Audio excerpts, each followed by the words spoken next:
Friends, ఈ video నచ్చినట్లయితే like చేయండి, సబ్స్క్రైబ్ చేయండి. నరసింహ అయితే దీప వాళ్ళ ఇంటికి వచ్చి ఈరోజు శౌర్యని ఎలాగైనా నేను తీసుకువెళ్ళబోతున్నాను దీప అని చెప్పేసి శౌర్య దగ్గరికి వెళ్తూ ఉంటాడు. అది చూసిన వెంటనే దీప, నువ్వు ఎలా తీసుకువెళ్తావు అని నేను చూస్తా అని చెప్పేసి ఒక గొడ్డలి తీసుకొని ఉంటుంది. ఇంతలో అక్కడున్న నరసింహ వాళ్ళైతే ఈ గొడ్డలు చూపించి నన్ను బెదిరిస్తావా అనుకుంటున్నావా?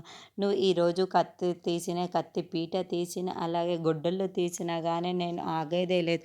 ఎలాగైనా నేను నా బిడ్డను తీసుకెళ్తాను అని చెప్పేసి అంటూ ఉంటాడు. ఆ మాటలు వినగానే అక్కడున్న దీప మాత్రం చాలా కంగారు పడిపోతూ ఉంటుంది.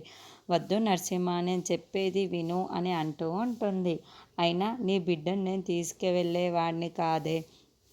ఆ శోభకి పిల్లలు పుట్టే అవకాశం లేదని, అందుకే దానిని దురదృష్టమో నీ అదృష్టమో తెలియదు కానీ అందుకే ఈ పిల్లని నేను వెళ్ళాల్సి వస్తుంది అని అంటున్నాడు. ఇలాగైనా సరే ఈరోజు ఈ పిల్లని నేను తీసుకొని వెళ్ళాలి అని అనుకుంటున్నాడు. పిల్లని నా దగ్గర పెంచుకుంటాను అని చెప్తున్నా. ఆ మాటలు వినగానే అక్కడున్న దీప మాత్రం, వద్దు నరసింహ, నాకు ఉన్నది ఇక్కడ ఏకైక కూతురు, ఈ లోకంలో నాకు ఎవ్వరూ లేరు, కేవలం ఒక కూతురు మాత్రమే ఉంది అని అంటాడు.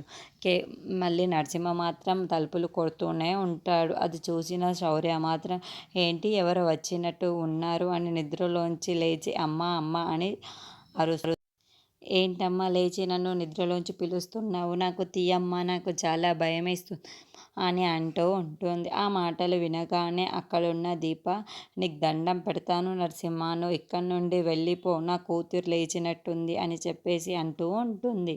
ఆ మాటలు వినగానే అక్కడున్న నరసింహ మాత్రం, సరే నాకు మంచి పనే అయ్యింది కదా, ఇప్పుడు తలుపులు తీయగానే తను ఎత్తుకెళ్ళిపోవచ్చు అని అనుకుంటూ ఉంటాడు. ఆ మాటలు వినగానే అక్కడున్న దీప మాత్రం, నిన్ను చూస్తూనే తను భయపడిపోతుంది, ఇంకా జ్వరం కూడా పెట్టుకుంటుంది.